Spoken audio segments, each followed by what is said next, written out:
Adolf খান সবাই কম বেশি চিনেন।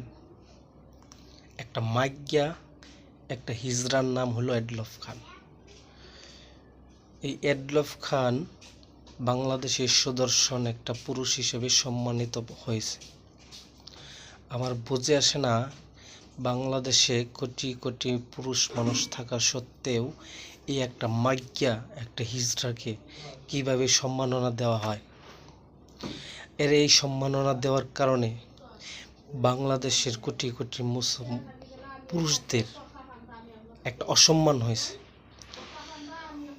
এতগুলো পুরুষ মানুষ থাকা সত্ত্বেও এদের মধ্যে কি কেউ সুন্দর সুদর্শন নাই?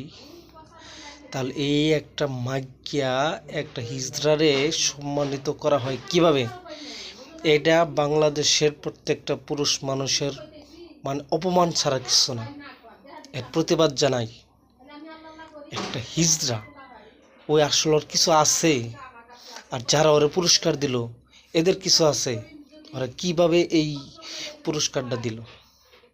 হ্যাঁ, পুরস্কার দেওয়ার কোনো জায়গা পাইল না, একটা পুকুরে ফেলাই দিত, তারপরে তো আমাদের সম্মান থাকতো। আমরা কি পুরুষ না? ওই পুরুষ না মহিলা তার কোনো হিসাব আছে? ওরে দেখলে তো একটা মেয়ের চেয়ে কম দেখায় না। ওরা কিভাবে পুরস্কারটা দিল? কিভাবে দিল? আমি প্রতিবাদ করি, আপনারা আপনাদের নিজ স্থান থেকে এর প্রতিবাদ জানান।